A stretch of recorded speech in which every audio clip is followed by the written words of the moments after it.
Hello नमस्कार। आपके अपने channel Ambe home science classes में आप सभी का तहे दिल से स्वागत है।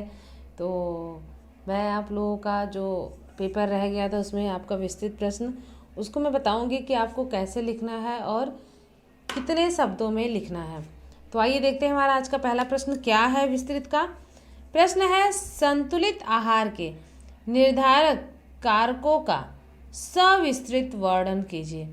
आपका संतुलित आहार आप सब जानते हैं ना, ऐसा आहार जिसमें आपके सभी पोषक तत्व जो होते हैं सम्मिलित होते हैं और उस आहार से हमारी जो आवश्यकताएं होती हैं उनकी पूर्ति होती है, उसे हम संतुलित आहार कहते हैं। आपको लिखना क्या है, सबसे पहले हम बताएंगे संतुलित आहार। तो आप संतुलित आहार को लिखेंगी कैसे। व्यक्ति की आहार संबंधी समस्त आवश्यकताओं को पूरा करने वाले आहार संतुलित आहार कहलाता है। संतुलित आहार की सापेक्षता को स्पष्ट करने के लिए यह आवश्यक है कि उन कारकों को स्पष्ट किया जाए जो किसी व्यक्ति के लिए संतुलित आहार को निर्धारित करते समय ध्यान में रखे जाने चाहिए। इन कारकों को संतुलित आहार के निर्धारक कारक कहा जाता है। इस तरह से आप इसकी परिभाषा देंगे। सबसे पहले कोई भी विस्तृत प्रश्न में आपको अगर कुछ भी पूछता है तो आपको सबसे पहले उसकी परिभाषा देना बहुत ज़रूरी होता है, क्योंकि प्रश्न का मतलब क्या होता है, किसी चीज़ का वर्णन करना। या तो फिर अगर आपको ये परिभाषा नहीं समझ में आ रही है तो आप जैसे आपने अति लघु का दिया था ना, ऐसा आहार जिससे शरीर की वृद्धि, रखरखाव तथा ऊर्जा संबंधी आवश्यकताओं की पूर्ति हेतु आवश्यक पोषक तत्व प्राप्त होते हैं, संतुलित आहार कहलाता है। इसके बाद इसमें पूछा क्या है, आपके क्या है, निर्धारित कारकों का सविस्तृत वर्णन कीजिए। तो नंबर 1 हेडिंग आपको डालना होगा, व्यक्ति की आयु। हेडिंग डालने के बाद आपको लिखना कैसे, सबसे पहले मैं बता दूं आपको। जैसे आपने पॉइंट यहाँ पर डाला व्यक्ति की आयु, तो आपका मार्जिन लाइन यहाँ रहेगा, नंबर 1 ऐसे हेडिंग डालिएगा। इसको अंडरलाइन करना बहुत ज़रूरी है। इसके बाद लिखना है, तो फर्स्ट लाइन आपका यहाँ शुरू होगा, तो व्यक्ति की आयु पूरा सेंटेंस कंप्लीट, सेकंड लाइन यहाँ, फिर थर्ड लाइन आपका यहाँ से शुरू होगा। तो ये देखने में अच्छा लगता है और टीचर को समझ में भी आता है कि बच्चे को समझ में कितना आ रहा है। तो आप व्यक्ति की आयु लिखेंगे, व्यक्ति के शरीर का आकार, शारीरिक श्रम संबंधी कारक, जलवायु का प्रभाव, तो 5 आप लिख देंगे, बहुत है।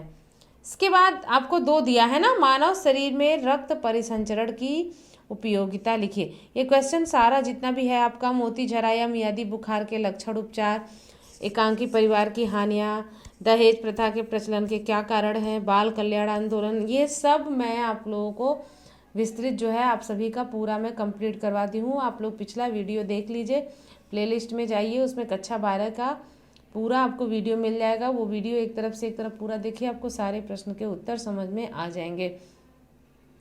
तो आपको कम से कम पूरा 1 पेज भरना है। अगर आप दूसरे पेज पे थोड़ा बहुत भी लिख सकते हैं तो बहुत अच्छी बात रहेगी। देखिए बेटा, आप लोग साइंस के स्टूडेंट नहीं है कि आपको एग्जैक्टली उतना ही लिखना है, या डिफिनीसन पूछा है तो आप सिर्फ डिफिनीसन ही लिखेंगी। आप आर्ट्स की बच्चियां हैं तो आपको लिखने पे ज़्यादा ध्यान देना होगा। अपनी हैंड राइटिंग, अपनी स्पीड आप लोग बढ़ाइए। टाइम मैनेजमेंट ज़रूरी है, टाइम मैनेजमेंट के बिना कुछ नहीं हो सकता। जो आपके ऑब्जेक्टिव नंबर है उन सब के लिए आप 1-1 मिनट रखिए, तो आपके 20 नंबर उधर चले जाएंगे। उसके बाद आपका अति है, तो अति के लिए भी 1 से 2 मिनट के ऊपर मत करिएगा, नहीं तो फिर आपका टाइम निकल जाएगा। फिर आपका जो लघु उत्तरीय प्रश्न है इसके लिए आप कम से कम 5 मिनट दीजिएगा, और विस्तृत प्रश्न जो है उसके लिए कम से कम आप 15 मिनट दीजिएगा, तभी ये सारा पेपर आपका अच्छे से सॉल्व हो पाएगा। तो आइए आप लोगों को मैं एक और मॉडल पेपर हल करवा देती हूँ, उसमें के कुछ महत्वपूर्ण प्रश्न। पहला प्रश्न क्या है आपका, पहला जो है वो बहुविकल्पी प्रश्न है। प्रश्न 1 का क। देखिए ये जो 1 लिखा था ये मार्जिन लाइन मतलब समझ आ रहा है। आप लोग कॉपी लेते हैं तो पहले स्केल से लाइन खींचते हैं ना, तो ये मार्जिन लाइन के बाहर 1 2 3 रहता है और मार्जिन लाइन के अंदर क ख ग घ। ये सभी तरीका बहुत अच्छा होता है, ये सब तरीका हमें जानना चाहिए। और जैसे आपको मान लीजिए किसी में खाली स्थान दे दिया है, तो वो खाली स्थान ऐसे ही नहीं लिखा जाता है। मान लीजिए अगर आपका इंग्लिश का पेपर है, राइट रॉन्ग करना है, तो उसे सिर्फ राइट या रॉन्ग नहीं दिखाना होता है, वो प्रश्न को आपको पूरा उतारना पड़ेगा। प्रश्न को आप पूरा उतारिए, उसके बाद आप लिखिए कि वो राइट है या रॉन्ग है, या फिर फिल इन द ब्लैंक्स है तो पूरा सेंटेंस कंप्लीट करना है। उसके बाद उसमें जो एग्जैक्टली सही आंसर है वो फिलअप करना होता है। तो देखिए मार्जिन लाइन के पहले आपका जो है ये 1 2 3 4 रहेगा और मार्जिन लाइन के अंदर जो रहेगा वो क ख ग घ रहेगा। तो ये इन सब चीज़ों का ध्यान रखिएगा। आपको प्रश्न बहुविकल्पी मैं बताई हूँ कैसे लिखना है। क लिखिए आप, अश्रु ग्रंथियाँ पाई जाती हैं, बस आपको प्रश्न लिखना है। तो अश्रु ग्रंथि आपको समझ में आ गया, वृक्क में, आमाशय में, आँख में, हृदय में। तो अश्रु मतलब आस तो कहाँ पाया जाता है? आँखों में। इसके बाद है आपके ख, उत्तेजक पदार्थ है चाय, कॉफ़ी, कोको, इनमें से सभी। तो देखिए अब इसमें है क्या बेटा, चाय, कॉफ़ी, कोको तीनों एक ही प्रजाति की चीज़ है ना, एक ही। तो ये तीनों में क्या होगा, आपका तीनों ही सही होगा। तो आपका द वाला उत्तर जो है ये सही होगा। अंतर्राष्ट्रीय योग दिवस कब मनाया जाता है? तो 21 जून, 22 जून या फिर 21 जुलाई, या इनमें से कोई नहीं। तो अंतर्राष्ट्रीय योग दिवस मनाया जाता है 21 जून को, ये चीज़ याद रखिएगा। आ भी सकता है ये प्रश्न।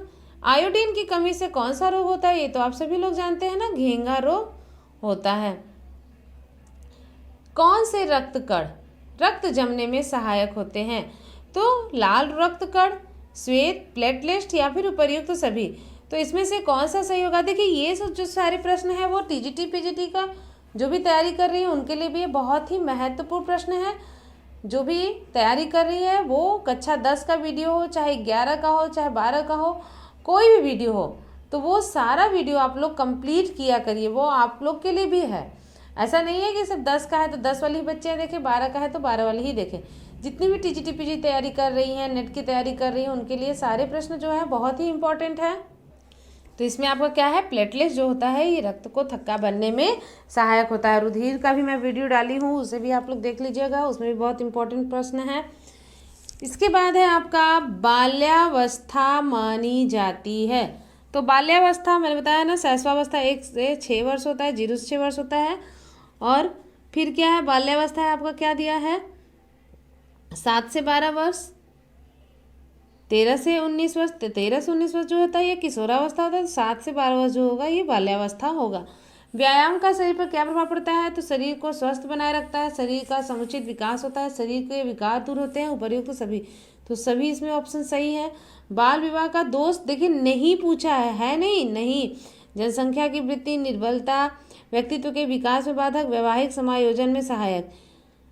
अब इसमें क्या है, जनसंख्या वृद्धि तो होती ही है, अगर कम उम्र में शादी हो जाएगा तो किसी को समझ नहीं होती है। निर्बल संतान भी होती हैं, व्यक्तित्व के विकास में उसके व्यक्तित्व में विकास में बाधा, तो वैवाहिक समायोजन में सहायक। तो ये ऑप्शन जो है ये नहीं होता, ये सारा हो जाता है बाल विवाह में। इसके बाद है आपका संतुलित आहार होता है, सबके लिए एक समान, सापेक्ष, मात्रा में अधिक, मात्रा में कम, परंतु स्वादिष्ट।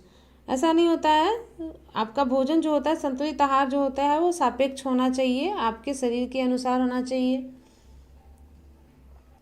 नेक्स्ट क्वेश्चन क्या है, नलिका विहीन ग्रंथि कौन सी होती है? तो आमाशय, पीयूष ग्रंथि, हृदय, या इनमें से कोई नहीं।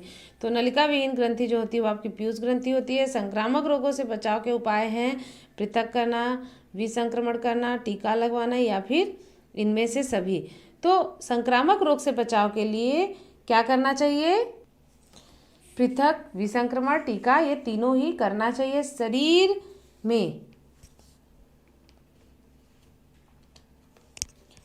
में कौन सा अंग श्वसन क्रिया एवं रक्त शुद्धि दोनों का कार्य करता है? तो ये कौन करता है? फेफड़ा करता है। विटामिन डी निःशुल्क हमें सूर्य की रोशनी से प्राप्त होता है। सूखा आपदा के कारण है, वन विनाश, भूमिगत जल का दोहन, नदी को में परिवर्तन, उपर्युक्त सभी। तो सभी होगा। रेड क्रॉस के कार्य हैं अनाथालयों की सहायता, महिलाओं की सहायता, बालक बालिकाओं की सहायता, उपर्युक्त सभी।